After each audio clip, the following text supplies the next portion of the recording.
everybody, WC Turck here from RevolutionInBeer.com, the Revolution in Beer podcast. Today, still in Marquette, Michigan. I'm at White's Party Store, 1001 North 3rd Street in Marquette. I'm here with Brian Richards, who's a home brewer and works here at the Party Store. Brian, thanks, buddy. Yeah, no problem. Appreciate it. We always talk about finished beer. Thought it'd be nice to sort of broaden that conversation a little bit, since I'm running into so many people who are home brewers, who like to have that freedom and creativity in doing something interesting for themselves. That we talk about the fundamentals real quick of getting started with home brewing. Yeah, well, I mean, we're a homebrew supply store, but we also carry a lot of craft beer, wine making supplies, and liquors and stuff like that. And I got to say for beer selection, probably the best I've seen in the Marquette area. Yeah, and that's a really good thing for getting people interested in beer. Absolutely. When they have a lot of stuff to pick from, kind of people get curious, and that's how people start homebrewing. That's how I started. I was drinking Bell's Two Hearted Ale all the time, and broke college students can't afford to buy beer as much as they would like, so you start trying to find cheaper ways to get beer and brewing beer. And Is home brewing the cheaper way of doing it? Nope.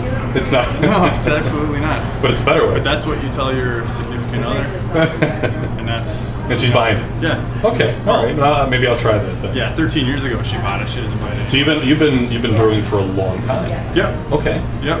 And I bought my first kit from here actually. Yeah. All right. I had a friend that worked here, and she started brewing, and I got interested in it. I've always liked craft beer. Very nice. And, Any particular style you like to brew? Or? I really like Belgian styles. Okay. IPAs, sour beers. Yeah. So that's one. Something with some depth and flavor. Yeah. Once you start brewing for a while, and you kind of cover a few, more popular beer styles, people usually tend to get into other things like sour beers and stuff like that. Did you kind of run the gamut and then sort of settle back to those? Yeah. It's kind of seasonal with me, I think, as it is with most people. In the wintertime you want to drink heavier, more robust beers, lighter beers in the summertime. Just whatever I guess makes sense.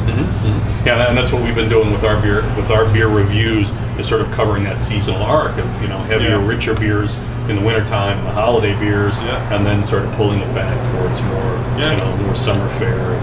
And the seasons of beer keep it fresh, I think, because it's. If I wanted to get started today with brewing my own beer, what do I need? What do I need to be thinking about? What do I need to get started? It's real easy. All you really need is to get started. Bare bones is a few buckets, a couple small necessities, a racking cane, capper, a spoon, and a pot. And we sell these ingredient kits that come with. Sure. Yeah. So right now you've got. This has got everything you need to make a Kolsch. And these are pretty prevalent. I've actually seen these a number of places. Yeah. So, even in Chicago as well. They're real simple. They're straightforward. Brewer's best. So it's a good way for people to get into it, because there's.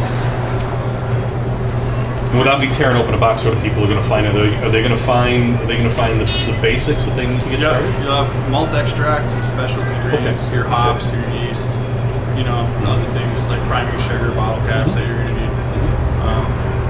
And then obviously you've graduated into sort of stepping away from that simple template. These kits are great for getting started, but they don't allow you to have total control over how your beer is going to turn out. So people graduate up into brewing from all grain, where you actually, when you're doing a malt extract kit, somebody's doing one of the major steps of the process for you. Right. They're creating that malt extract. You don't have any control over that step. So you do it completely from scratch. So we're not malting our own grains, but we're taking those grains and creating something nice. We've got control over the temperatures of the mash and everything, which you can totally change a beer just by that alone. That's awesome. Yeah. For folks not familiar with the Marquette area, any places you would suggest buying here, but just to go out and have a good locally brewed beer? Well, Marquette's really cool in the fact that we're not a real big town, but we've got, got more breweries than some of the bigger cities around. Yes, you got. You know, we've got Black Rocks just up the street. I brew there part time as well as another guy that works there. The War Dock just opened up. You know, the Veerling. They've got really good. I'm not familiar with that. What part of town is? The Veerling is just right down by Lower Harbor. Okay.